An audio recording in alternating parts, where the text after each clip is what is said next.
पंजाब के मुख्यमंत्री श्री भगवंत मान द्वारा जल वितरण के संबंध में दिया गया बयान आश्चर्यजनक है। वह इस विषय को राजनीतिक रंग देने की कोशिश कर रहे हैं। मैं स्पष्ट करना चाहता हूं कि एसवाईएल का मुद्दा माननीय सर्वोच्च न्यायालय की देखरेख में है, परंतु यह एसवाईएल के पानी का विषय है ही नहीं, यह विषय पीने के पानी का है। मैं बताना चाहता हूं कि हर वर्ष अप्रैल, मई और जून के महीने में हरियाणा कॉन्टैक्ट पॉइंट पर 9000 क्यूसिक पानी बीबीएमबी द्वारा दिया जाता है। मान साहब, वर्ष 2022, 23 और 24 में कभी भी अप्रैल, मई और जून के माह में आज तक हरियाणा कॉन्टैक्ट पॉइंट पर 9000 क्यूसिक से कम पानी नहीं दिया गया है।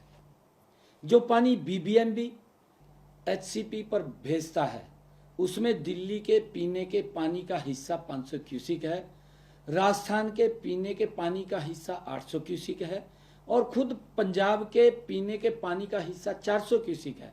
इसी प्रकार हरियाणा के पीने के पानी का हिस्सा 6800 क्यूसिक ही रह जाता है। मान साहब द्वारा यह दावा किया गया कि हरियाणा अपने हिस्से के पीने का पानी मार्च में ही उपयोग कर चुका है। यह बयान तथ्यों से परे है। वास्तविकता यह है कि हरियाणा को अभी तक उसका पूरा हिस्सा प्राप्त ही नहीं हुआ है। पिछले एक सप्ताह में हरियाणा को केवल 4000 क्यूसिक ही पीने का पानी प्राप्त हुआ है, जो हरियाणा की कुल मांग का लगभग 60% है। यदि बीबीएमबी हरियाणा की मांग के अनुसार शेष पानी उपलब्ध कराता है तो यह भाखड़ा डैम के जल भंडार का मात्र 0.0001% होगा। इससे भाखड़ा के जल भंडार पर कोई प्रभाव नहीं पड़ेगा। यदि हरियाणा के कॉन्टैक्ट पॉइंट पर कम पानी आता है तो दिल्ली में भी पीने के पानी की आपूर्ति प्रभावित होगी।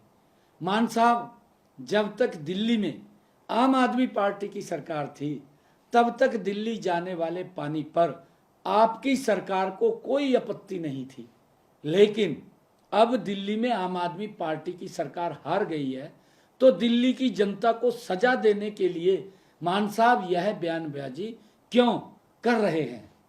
मान साहब ने पोंग और रणजीत सागर डैम में पानी का जल स्तर कम होने की वकालत तो की है, परंतु यह नहीं बताया कि भाखड़ा डैम की क्या स्थिति है, क्योंकि हरियाणा को पीने का पानी भाखड़ा डैम से मिलता है, न कि पोंग डैम या रणजीत सागर डैम से। मैं यह बताना चाहता हूं कि राज्यों की मांग हर 15 दिन में कम या ज़्यादा होती रहती है, जिससे बीबीएम द्वारा गठित एक तकनीकी कमेटी द्वारा तय किया जाता है। मान साहब, यह कहना कि आज से पहले पंजाब ने या बीबीएमबी ने पानी का हिसाब नहीं रखा, यह बिल्कुल झूठ है। एक एक बूंद पानी का हिसाब बीबीएमबी के साथ साथ राजस्थान, पंजाब, दिल्ली और हरियाणा की सरकारों के पास हर समय रहता है। मान साहब, इस विषय पर मैंने 26 अप्रैल को स्वयं फोन पर आपको बताया था कि बीबीएमबी की टेक्निकल कमेटी ने पंजाब, हरियाणा, दिल्ली और राजस्थान को पानी छोड़ने का जो निर्णय 23 अप्रैल को लिया था, उसके क्रियान्वयन में पंजाब के अधिकारी आनाकानी कर रहे हैं। उस दिन मान साहब आपने आश्वासन दिया था कि शाम तक पानी छोड़ देंगे और आपने मुझे यह भी कहा था कि आप मुझे फोन पर बधाई भी देंगे।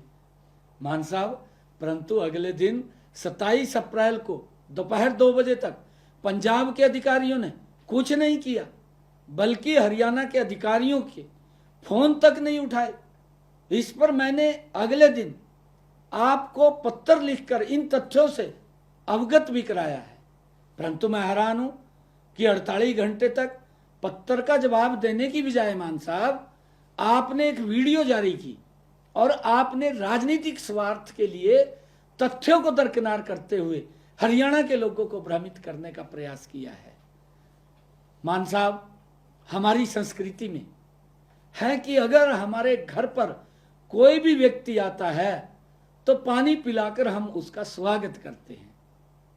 मैं इसलिए आपसे अनुरोध करता हूं कि आप अपनी दलगत राजनीति से ऊपर उठकर हरियाणा को पीने का पानी उपलब्ध कराएं। मैं आपको बताना चाहता हूं कि जून से पहले जल भंडार को खाली करना आवश्यक होता है ताकि मानसून के दौरान बारिश के पानी को संग्रहित किया जा सके। यदि जल भंडार में जगह नहीं होगी तो अतिरिक्त पानी हरि के पतन के रास्ते पाकिस्तान चला जाएगा, जो न तो पंजाब के हित में है और न ही राष्ट्र के हित में है।